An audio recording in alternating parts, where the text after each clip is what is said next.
It seems like every time that we expect it to be a shootout, a game dominated by offense, it ends up going the other direction and being a low-scoring affair, but I'd be shocked if that's the case today. Caleb Evans looks downfield, and he finds Jonathan Hodo. That's his 30th completion. Hodo ran an open route near midfield, and Caleb Evans, with patience in the pocket, delivered a strike. Evans, last year against Coastal Carolina, was 16 of 22. For 224 yards and a touchdown. He also rushed for a couple of touchdowns. Josh Johnson pulls would-be tacklers with him. This is one of the best running backs in the Sun Belt Conference. He's well over 1,000 yards, and he picks up a first down on that run to the left side. And they need to get him going today, Lynn. Last week contained by Georgia Southern, just 43 yards on 12 carries, his lowest outpoint of the season. For Coastal Carolina. Peg over the middle, caught inside the 15-yard line and stumbling down to the, looks like they're going to put it down at about the 12, and that's the big tight end, Josh Peterson, and he is having an All-America type season. Yeah, he caught everybody's attention in the second game of the year. Started off the year as a backup, but it's hard to imagine that now as important as he has been to the Warhawk attack. He's making his 22nd start today. Warhawks go to the ground, and stepping outside and then stumbling in. Touchdown, Josh Johnson. Josh Johnson, for the 10th time this year, has reached the end zone on the ground. And the Warhawks respond to the early Coastal Carolina score with one of their own in a crisp, long drive. That's the way you get Josh Johnson going after a rough week last week against Georgia Southern. Offensive coordinator Matt Kubik talked about changing up their looks, loosening up the middle a little bit, and so far so good for the Warhawk offense. We'll take the snap from the end zone. He fakes, he fires, he's got a man behind the secondary, it's caught at the 40. Marquise McCray, will anybody catch him? McCray down the near sideline, touchdown, 98 yards! Marquise McCray ran a double move route. Evans patiently waited it out and then dropped a teardrop throw into the hands of Marquise McCray, and 98 yards later, the Warhawks have the lead. We asked Matt Viator about his fifth-year senior earlier this week. He said he loves McCray's speed and his game-changing potential. You don't get any bigger than this play. 98 yards on the score and gives ULM the 13-7 advantage. Move to right guard. There is running room for Josh Johnson. Johnson stepping outside, and finally he's dragged down at the 40.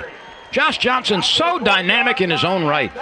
Yeah, we knew that from the start of the season, Lynn, when we saw him for the first time against Grambling. Caught everybody's attention from around the Sun Belt Conference with the performance he had against the Tigers, and ever since then, he's delivered on almost a week in, week out basis.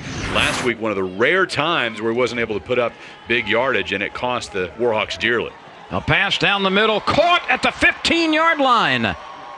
Jaquan Bloomfield was wide open out of Katy, Texas, a redshirt freshman, and he was running that route on the near hash mark, and the ball beautifully delivered to an open receiver. He's the wild card in ULM's passing attack. Last 2 weeks been solid, straight line guy, a track athlete, and learning how to catch the ball very well.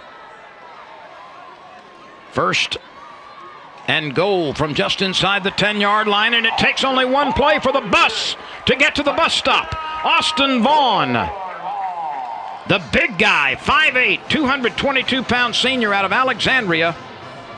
And Austin Vaughn, right here, bulls his way home. He survives that tackle, stays on his feet. A touchdown for Austin Vaughn, his third of the year. On the last run, Cisco involved in yet another tackle.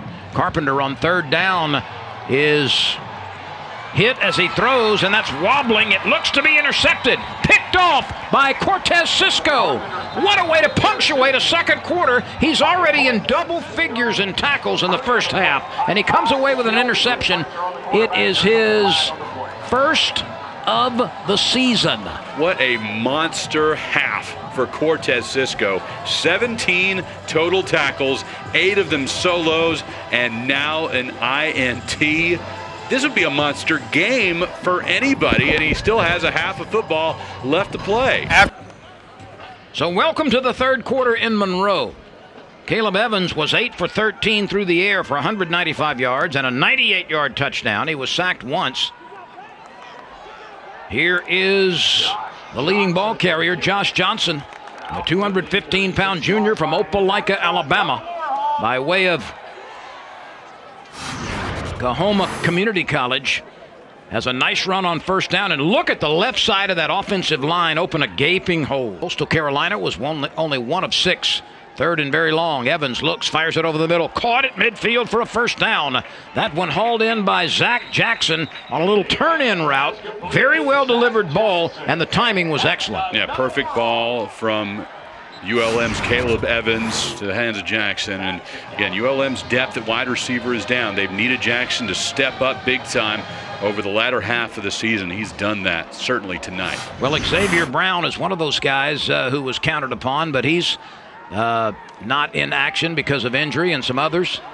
The pass goes out to the right side. It is caught by Josh Peterson. Josh Peterson, who last year had 12 catches, this year has 36, including a couple tonight, as he makes his 22nd start. He's had an injury-plagued career with a separated shoulder, some weight loss. This will be a 38-yard field goal. Jared Porter will try to strike it from there. And the kick is good. So Jared Porter, who now is 6 for 10 in field goals this year, gives the Warhawks their first three-pointer of the game and extends the lead to 24-14. 11 minutes and 19 seconds remain in the third quarter. 3, and there aren't enough numbers on the screen to entertain him on this broadcast. Here is Josh Johnson weaving his way. Good pickup on first down. Let's check in on Josh Johnson's numbers. He was working toward 100-plus at the end of the first half. And Austin would like to look at numbers, of course. 10 attempts, 81 yards, and has the one score. His long of the day, 20 yards. And it is the greatest thing in the world, Lynn. I've taught him how to read the score bug on our ESPN broadcast, so I can ask him, how much time's left and what quarter are we in, buddy? 5:04 in the third, Dad. He can pick that up. Love it. At 3 years old. Yeah. At 4, he'll be working the score bug. We'll get him employed by ESPN in no time at all.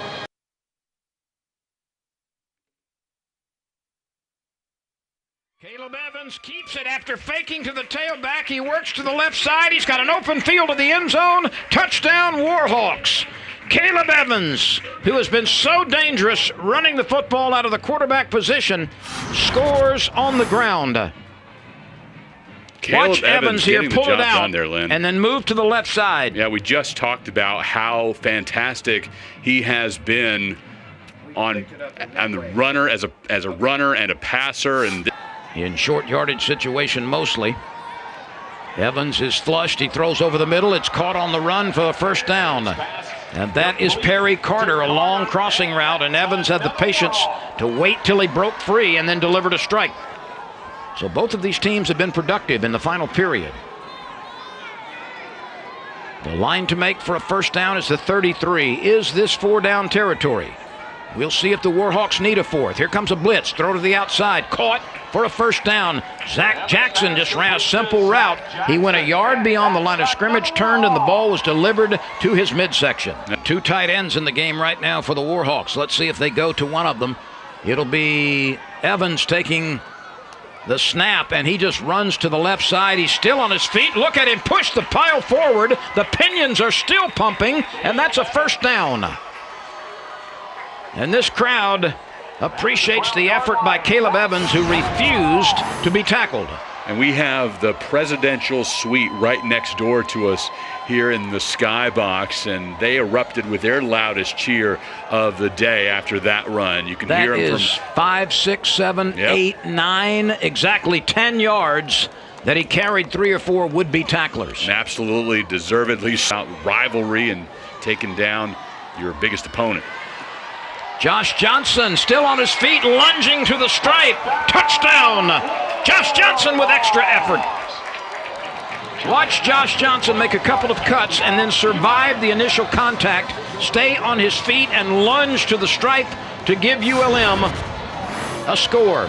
Matt Viator talked about it earlier in the week. He's exceeded all expectations this season. So fun to watch. Can run on the inside and the outside. Just the complete back for the Warhawks. And coming up huge in crunch time, ULM retakes the lead. It just takes away that part of the game. So this Warhawks potent offense is back on the field with a mission. There's a strike down the middle to the tight end, Josh Peterson, and the big fellow rumbles for big yardage into Coastal Carolina territory. Josh Peterson, such a clutch receiver. Watch him work over the middle. He takes the pass in stride and works all the way down to the 45-yard line. Now the quick throw to the outside, caught by Marquise McCray, and they beat the chain gang down. That play was run before the chains were even set on the first down, and now they'll have to move again. Back-to-back first down throws from Evans to Peterson and Evans to McCray. Here Hawks, first down at the 34, 6:55 and counting. Evans looking. Shoots it to the outside. He's got a man who makes the defender miss. Zach Jackson spinning to the end zone. Touchdown Warhawks. Here we go. Up and down, high tide, low tide, and the Warhawks have regained the lead. Incredible.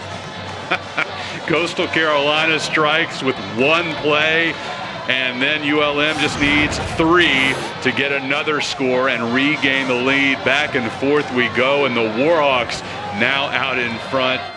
Just an amazing display of offense. 46-9. Third down and 4. A crucial play coming for the Chanticleers. There is pressure, and down goes Fred Payton. Kerry Starks collects his 5th sack of the season. He had 9 tackles for loss prior to this game, and the junior from Marrero wraps up the quarterback right here. Starks, one of those players that Mike Collins is certainly in the conversation for that, and adds to his resume with that big interception that could be a game changer. It's his 4th interception of the season, but the Warhawks are all over the quarterback, Fred Payton. So Payton has suffered a couple of sacks. In recent moments, Shaw and Starks and Beasley were all there. There's 1, there's 2, and here comes another Warhawk in the middle of the pile. That is Beasley to wrap it all up. The 21, the line to make is the 34. 3rd and 13. The snap is fumbled, and Payton has to dive for it. Now the Warhawks say they've got it. White has come away with it. White comes away with it, and indeed it is a change of possession. This should sew it up for the Warhawks. The junior from Jackson, Mississippi, by way of Hines Community College, is able to rake away the loose football. The only thing that could have been better, Lynn, if it was a senior here on senior day in Monroe to close out and clinch a victory for ULM, but the junior will take it. He'll be honored next year around this time, and his senior teammates certainly appreciative that he was able to jump on that football, and with no